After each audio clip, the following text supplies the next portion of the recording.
Selamat datang di Baca Novel Channel. Jangan lupa like, komen dan subscribe agar tidak ketinggalan update terbaru dari kami. Terima kasih. Kali ini, kita akan melanjutkan cerita yang menarik dari sebuah novel yang berjudul Naga Bumi Penakluk Langit. Selamat mendengarkan. Bab 14, yang mengikuti dari kegelapan. Hari kedua dimulai dengan embun yang lebih tebal dan udara yang lebih dingin. Wu Chen bangun sebelum yang lain, kebiasaan yang sudah terbentuk sejak di gunung, ketika fajar adalah waktu terbaik untuk berlatih sebelum suhu naik. Ia melakukan latihan kuda-kuda di sisi perkemahan yang masih diselimuti kabut tipis. Diam, teratur, konsisten. Satu pembakaran dupa penuh. Ketika selesai, pria tua sudah duduk memanaskan air untuk teh. Chen Baoli sudah berdiri dan siap seperti orang yang tidak pernah benar-benar tidur. Lin Suer muncul terakhir, rambutnya sudah diikat rapi.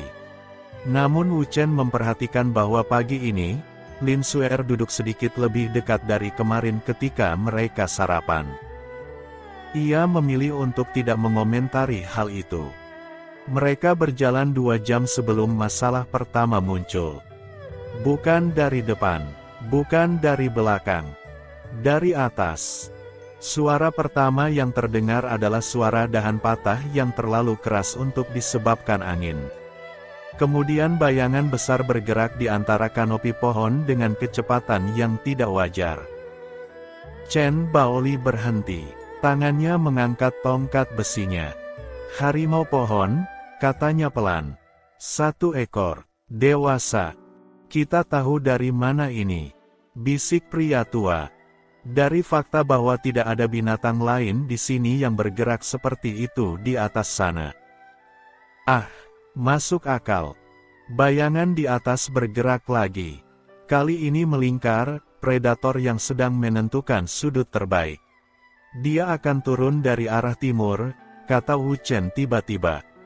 Semua orang meliriknya. Dari mana kau tahu? Tanya Lin Suer. Arah pergerakannya. Setiap lingkaran yang dia buat bergeser sedikit ke timur. Dan cabang yang dia injak semakin rendah. Chen Baoli memandangnya sebentar, lalu menatap ke arah timur. 3 detik kemudian, tubuh besar itu melompat turun. Tepat dari arah timur. Harimau pohon itu besar. Bulunya lebih gelap dari harimau biasa, dengan corak loreng yang hampir hitam. Matanya kuning kehijauan, bersinar bahkan di bawah kanopi yang minim cahaya. Ia mendarat tanpa suara, kaki-kakinya menyerap benturan seperti cairan yang mengisi wadah. Lalu ia menatap mereka, tidak langsung menyerang, menilai. Lin Suer melepaskan aura nuraga secara perlahan. Tekanan yang halus namun jelas menyebar. Harimau itu bergerak 1 langkah ke kiri, menilai sumber tekanan. Kemudian matanya berpindah ke Wu Chen. Dan di sana matanya berhenti. Wu Chen berdiri diam. Tidak ada aura, tidak ada tekanan nuraga, tidak ada sinyal kekuatan yang bisa dibaca oleh insting predator. Bagi harimau itu, Wu Chen adalah satu-satunya yang terlihat. Kosong. Dan kekosongan, bagi predator, sering diterjemahkan sebagai kelemahan. Harimau itu memilih Wu Chen sebagai target. Ia merendah, otot-ototnya menegang di bawah bulunya. Ekornya lurus. Pria tua menarik napas tajam. Bocah. Aku tahu, kata Wu Chen. Harimau itu melesat. Wu Chen tidak mundur.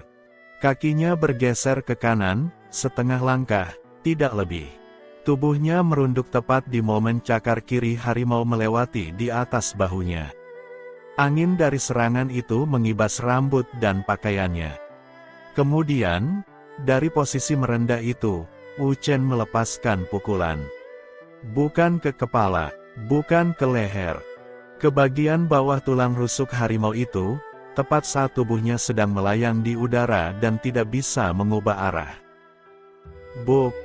Harimau itu mendarat dengan berat, sedikit oleng. Ia menoleh cepat dengan auman rendah. Bukan ancaman, peringatan. Wu Chen berdiri di tempatnya. Tidak mengejar, tidak mundur. Keduanya saling menatap. 10 detik, 20 detik. Harimau itu membaca ulang situasi.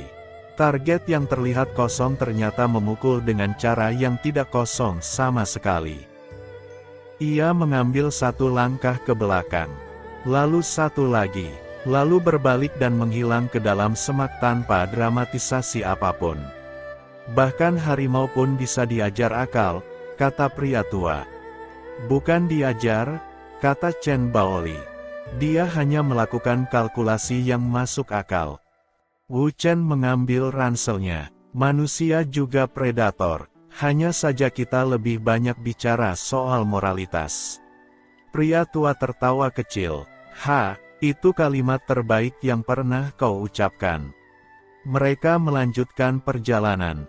Namun di tengah malam itu, ketika shift pertama hampir selesai dan Chen Baoli menyentuh bahu pria tua yang hampir mengantuk, sesuatu terdeteksi dari arah utara. Bukan suara, bukan gerakan. Tekanan. Sangat halus. Hampir tidak ada. Namun cukup untuk dirasakan oleh dua orang yang levelnya jauh di atas rata-rata. Dua orang, bisik pria tua setelah merasakan. Memantau, bukan menyerang. Klan Besi Langit, tanya Chen Baoli pelan. Atau Bai Wuji. Keheningan sejenak. Biarkan saja, kata Chen Baoli. Mereka tidak akan bergerak malam ini. Di dekat mereka, Wu Chen berbaring dengan mata terpejam dan napas yang teratur. Namun telinganya mendengar setiap kata. Dan pikirannya, jauh dari tidur, sudah mengolah satu pertanyaan yang tidak bisa ia abaikan. Siapapun yang mengikuti mereka malam ini, mereka sudah tahu kemana rombongan ini pergi. Dan lembah tulang naga tinggal 1 hari perjalanan lagi. Bersambung.